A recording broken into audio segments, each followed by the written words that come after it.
ଆସନ୍ତୁ FSMA ପ୍ରତିଷ୍ଠାନରେ ଆମର ଯାତ୍ରା ଆରମ୍ଭ କରିବା। Franciscans of Saint Mary of the Angels. FSMAରେ ଆପଣଙ୍କୁ ସ୍ୱାଗତ ଅଛି। ସଂସ୍ଥା Franciscans of Saint Mary of the Angels ଆରାଧକ ଏବଂ ମିଶନାରୀର ସ୍ଥାପନା 2 ଅଗଷ୍ଟ 1871 ମସିହାରେ ଅତି ମାନନୀୟ ଜନ୍ କ୍ରିସୋଷ୍ଟମ୍ ଏବଂ ଅତି ମାନନୀୟ ସିଷ୍ଟର ମେରୀ କ୍ରିସୋଷ୍ଟମ୍ଙ୍କ ଦ୍ୱାରା ଫ୍ରାନ୍ସର ଆଞ୍ଜେରେ ହୋଇଥିଲା। ଏହା ଏକ ଅନ୍ତରାଷ୍ଟ୍ରୀୟ ସଂସ୍ଥା ଅଟେ।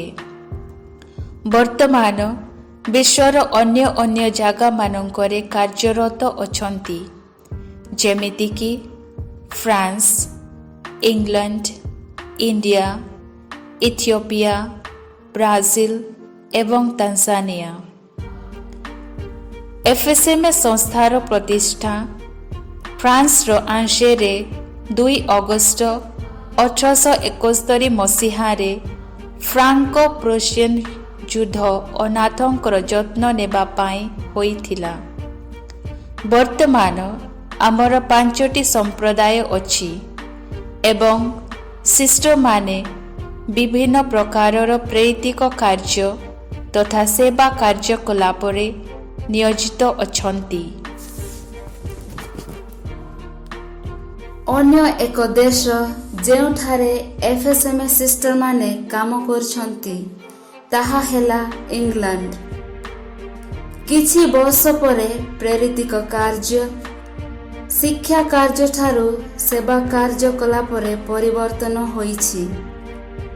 ବର୍ତ୍ତମାନ ଆମର 5 ଜଣ ଭାରତୀୟ ସିଷ୍ଟରଙ୍କ ଗୋଟିଏ ଗୋଷ୍ଠୀ ଅଛି। ସେମାନେ ଧ୍ୟାନ ସମ୍ମିଳନୀ ପାଇଁ ଗୋଷ୍ଠୀକୁ ସ୍ୱାଗତ କରିବା ସହ ଲୋକଙ୍କୁ ଖାଦ୍ୟ ଏବଂ ରହଣି ଯୋଗାଇ ଧ୍ୟାନ କେନ୍ଦ୍ରକୁ ଦକ୍ଷତାର ସହିତ ଚଳାନ୍ତି। ଯେଉଁମାନେ ଈଶ୍ୱରଙ୍କୁ ସାକ୍ଷାତ କରିବାକୁ ଚାହାନ୍ତି ତାଙ୍କୁ ଆଧ୍ୟାତ୍ମିକ ପୋଷଣ ପ୍ରଦାନ କରନ୍ତି। ପାଶ୍ଚାତ୍ୟ ଜଗତରେ ଭାରତୀୟ ପ୍ରାର୍ଥନା ପଦ୍ଧତିକୁ ବହୁତ ପ୍ରଶଂସା କରାଯାଏ ଏବଂ ପ୍ରଦତ୍ତ ପରିବେଶ ଭିତରର ନୀରବତା ଏବଂ ଧ୍ୟାନ ପାଇଁ ବହୁତ ଅନୁକୂଳ ଅଟେ। ମଦର ହାଉସର 2 ଜଣ ସିଷ୍ଟରମାନେ ଆଫ୍ରିକୀୟ ମିଶନରୁ 1954 ମସିହାରେ ଇଥିଓପିଆକୁ ପଠାଯାଇଥିଲେ। ଆମର ପ୍ରଥମ ପ୍ରତିଷ୍ଠା ଦିରେଡାବାଠାରେ ହୋଇଥିଲା, ଯେଉଁଠାରେ ସେମାନେ ଏକ ବିଦ୍ୟାଳୟ ଆରମ୍ଭ କରିଥିଲେ। ଏହାପରେ ଆମକୁ ରାଜଧାନୀ ଆଡିସ୍ ଆବାବାକୁ ନିମନ୍ତ୍ରଣ କରାଯାଇଥିଲା, ଯେଉଁଠାରେ ଆମେ ଅନ୍ୟ ଏକ ବିଦ୍ୟାଳୟ ଆରମ୍ଭ କରିଥିଲୁ। ଏହା ବ୍ୟତୀତ ସିଷ୍ଟରମାନେ ଆସବେ ତେଫାରିରେ ସ୍ୱାସ୍ଥ୍ୟ ସେବା ମନ୍ତ୍ରଣାଳୟରେ ନିୟୋଜିତ ଅଛନ୍ତି। ସାସେମାନିରେ ସିଷ୍ଟରମାନେ ଦୃଷ୍ଟିହୀନ ପିଲାମାନଙ୍କ ପାଇଁ ଆବାସିକ ବିଦ୍ୟାଳୟ ଚଳାନ୍ତି ଏବଂ ଏହି ପିଲାମାନଙ୍କୁ ଜୀବନରେ ଭଲ ନ ହେବା ପର୍ଯ୍ୟନ୍ତ ସାହାଯ୍ୟ କରନ୍ତି।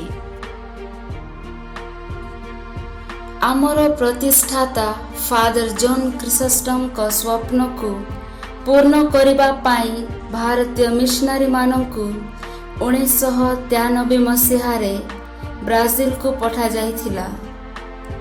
ସେଠାରେ ସିଷ୍ଟରମାନେ ସେବା କାର୍ଯ୍ୟକଳାପ ଏବଂ ଆରୋଗ୍ୟ ମନ୍ତ୍ରଣାଳୟରେ ଜଡ଼ିତ ଥିଲେ।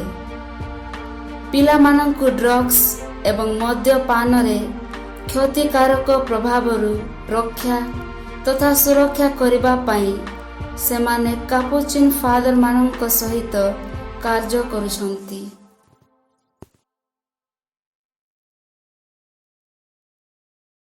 ଭାରତୀୟ ମିଶନାରୀମାନେ 2008 ମସିହାରେ ତାଞ୍ଜାନିଆରେ ଅନ୍ୟ ଏକ ବିଦେଶୀ ମିଶନ ଆରମ୍ଭ କରିଥିଲେ। ନଭେମ୍ବର 21 ତାରିଖ 2008 ମସିହାରେ ବୁଣାଯାଇଥିବା ମଞ୍ଜି ଧୀରେ ଧୀରେ ବିକଶିତ ହେଲା ଏବଂ ବର୍ତ୍ତମାନ 4ଟି ସମ୍ପ୍ରଦାୟ ଅଛି।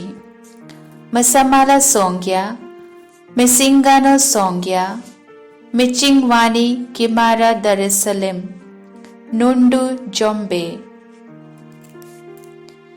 ଆମର ଏହି ମିଶନ ବଢ଼ିବାରେ ଲାଗିଛି ଏବଂ ସେଠାର ସ୍ଥାନୀୟ ଲୋକ ମଣ୍ଡଳୀରେ ଯୋଗଦାନ ଦେଉଛନ୍ତି ଏବଂ ସେମାନେ ସେଠାର ମିଶନାରୀ ସଂସ୍କୃତିକୁ ବିକଶିତ କରିବେ।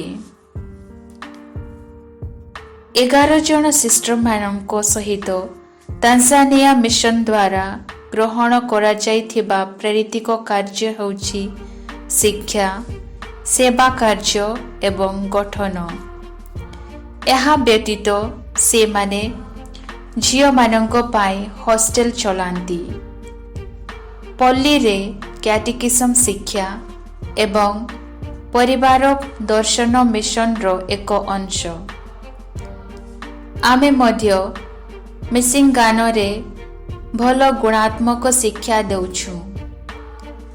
10 ବର୍ଷ ଧରି ସଂଜ୍ଞାର ମିସାମାଲାର ଡିପଲ ସ୍କୁଲରେ କାର୍ଯ୍ୟ କରିବା ପରେ ଆମେ ଆମର ଏକ ବିଦ୍ୟାଳୟ ଆରମ୍ଭ କରିଛୁ ଏବଂ ଏହା ଭଲ ଭାବରେ ଚାଲୁଛି ଯେହେତୁ ସେଠାରେ ସ୍ଥାନୀୟ ଝିଅମାନେ ଧାର୍ମିକ ଜୀବନରେ ଯୋଗଦାନ ଦେବାକୁ ଚାହୁଁଛନ୍ତି। ଆମେ ମଧ୍ୟ ଏକ ଗଠନ ଗୃହ ଆରମ୍ଭ କରିଛୁ ଏବଂ ଆମେ ଖୁସି ଯେ 3 ଜଣ ବାଳିକାଙ୍କ ପ୍ରଥମ ବ୍ୟାଚ୍ ଏପ୍ରିଲ 18 ତାରିଖ 2020 ମସିହାରେ ସେମାନଙ୍କର ପ୍ରଥମ ପ୍ରଫେସନ ହୋଇଥିଲା। ବର୍ତ୍ତମାନ 4 ଜଣ ନବିସ୍, 4 ଜଣ ପୋଷ୍ଟୁଲାଣ୍ଟ ଏବଂ 6 ଜଣ କ୍ୟାଣ୍ଡିଡେଟ୍ସ ଅଛନ୍ତି ଯେଉଁମାନେ ସିଷ୍ଟର ହେବା ପାଇଁ ଇଚ୍ଛା କରୁଛନ୍ତି।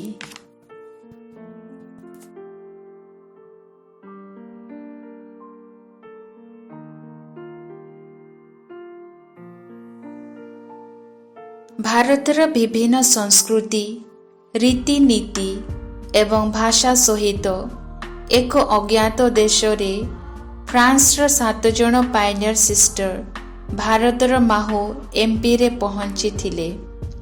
ସେମାନଙ୍କର ସେବାକୁ ବହୁତ ପ୍ରଶଂସା କରାଯାଇଥିଲା ଏବଂ ସିଷ୍ଟରମାନେ ଧୀରେ ଧୀରେ ମିଶନ କାର୍ଯ୍ୟକଳାପରେ ଯୋଗଦାନ ଦେଇଥିଲେ, ଯେପରିକି ଶିକ୍ଷା, ସ୍ୱାସ୍ଥ୍ୟ ସେବା, ସାମାଜିକ ସେବା ଏବଂ ପ୍ରେରିତ କାର୍ଯ୍ୟ। ବର୍ତ୍ତମାନରେ 342 ଜଣ ସିଷ୍ଟରମାନେ ଅଛନ୍ତି ଏବଂ 9ଟି ରାଜ୍ୟରେ କାମ କରୁଛନ୍ତି। ସିଷ୍ଟରଙ୍କ ସଂଖ୍ୟା ବଢ଼ିବା ସହ ସେମାନଙ୍କ ସେବା ପାଇଁ ଚାହିଦା ଖୋଜାଯିବା ସହିତ ସମ୍ପ୍ରଦାୟର ସଂଖ୍ୟା ବୃଦ୍ଧି ପାଇଲା। ତେଣୁ ମାହୁ ଏବଂ ଜୟପୁର ପ୍ରୋଭିନ୍ସ ପରି 2ଟି ପ୍ରୋଭିନ୍ସରେ ଶାଖା ବାହାର କରିବାର ଆବଶ୍ୟକତା ଅନୁଭବ ହେଲା। ବର୍ତ୍ତମାନ ମାହୁ ପ୍ରାନ୍ତର ମୁଖ୍ୟ ସିଷ୍ଟର ମାରିଏଟ୍ ଏବଂ ତାଙ୍କ ସହଯୋଗୀ ଏବଂ ଜୟପୁର ପ୍ରାନ୍ତର ମୁଖ୍ୟ ସିଷ୍ଟର ଇସ୍ପ୍ରିୟା ଏବଂ ତାଙ୍କ ସହଯୋଗୀଙ୍କ ଆନିମେସନ ହୋଇଛି। ବର୍ତ୍ତମାନ ମାହୁକୁ FSMA ସଂସ୍ଥାର ମଦର ହାଉସ ରୂପରେ ସଞ୍ଚାଳନ କରୁଛନ୍ତି ଏବଂ ଏହାର ସଞ୍ଚାଳକ ହେଉଛନ୍ତି ସିଷ୍ଟର ରୋଶନ ଏବଂ ତାଙ୍କ ସହଯୋଗୀ। ଅନୁଷ୍ଠାନିକ ବିଦ୍ୟାଳୟ ବ୍ୟତୀତ ଆମେ ଗ୍ରାମୀଣ ପ୍ରେରିତ ସହାୟକ ଗୋଷ୍ଠୀ, ସୀମାନ୍ତ ମନ୍ତ୍ରଣାଳୟ, ମହିଳା ସଶକ୍ତିକରଣ କାର୍ଯ୍ୟକ୍ରମ, ଅକ୍ଷମ ଶରୀରାଙ୍ଗ ପିଲାମାନଙ୍କ ପାଇଁ ଶିକ୍ଷା, ସେମାନଙ୍କର ଉପରେ ଆଧାରିତ ଶିକ୍ଷାର ମୂଲ୍ୟ ମଧ୍ୟ ପ୍ରଦାନ କରୁ। ଆରୋଗ୍ୟ ମନ୍ତ୍ରଣାଳୟ ଏବଂ ସାମାଜିକ କାର୍ଯ୍ୟ କେନ୍ଦ୍ର ମାଧ୍ୟମରେ ଆମେ ଦୁଃଖୀ ମାନବିକତାକୁ ସାନ୍ତ୍ୱନା ଦେଇ ସୁସ୍ଥ ଜୀବନଯାପନକୁ ପ୍ରୋତ୍ସାହିତ କରୁ। ଆମର ଗଠନ ପଦ୍ଧତିରେ ନବଯୁବତୀମାନଙ୍କୁ ଆମର FSMA ସଂସ୍ଥା ମାଧ୍ୟମରେ ପ୍ରଭୁଙ୍କ ନିକଟରେ ସମର୍ପଣ କରିବାରେ ସାହାଯ୍ୟ କରୁ। ଆମ ଅନୁଷ୍ଠାନରେ ଜଣେ ପ୍ରାର୍ଥୀକୁ ପ୍ରଥମ ଶପଥ ଗ୍ରହଣ କରିବାକୁ 4 ବର୍ଷ ଲାଗେ। ଗଠନର ପର୍ଯ୍ୟାୟ ହେଉଛି କ୍ୟାଣ୍ଡିଡେଟ୍ 1 ବର୍ଷ, ପୋଷ୍ଟୁଲେନ୍ସ 1 ବର୍ଷ ଏବଂ ନୋଭିସିଏଟ୍ 2 ବର୍ଷ।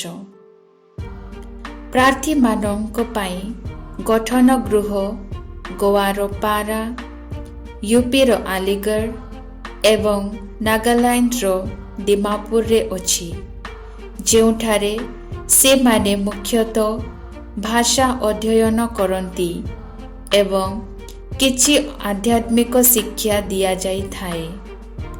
ସେଠାରୁ ପ୍ରାର୍ଥୀମାନଙ୍କୁ ରାଜସ୍ଥାନର ଜୟପୁରକୁ ପଠାଯାଏ, ଯେଉଁଠାରେ ସେମାନେ ସେଣ୍ଟ ଫ୍ରାନ୍ସିସ୍ ଏବଂ ପ୍ରତିଷ୍ଠାତାମାନଙ୍କ ଜୀବନ ଅଧ୍ୟୟନ କରନ୍ତି।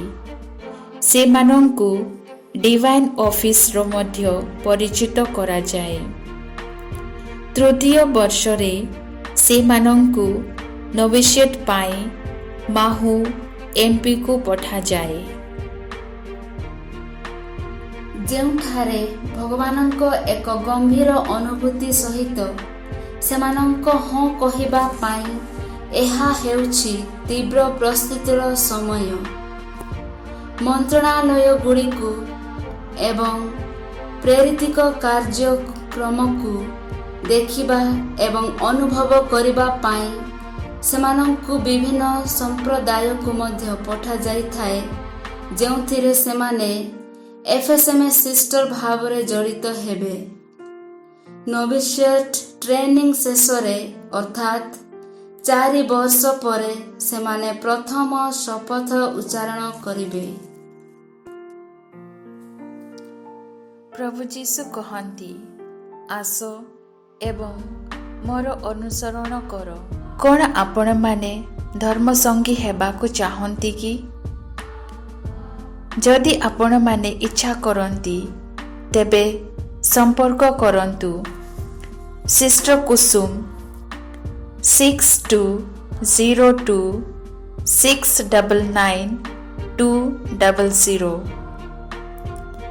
Sister Viveka 9739025520, sister Rosy 7895351545, sister Deepti 9754905081. God bless you.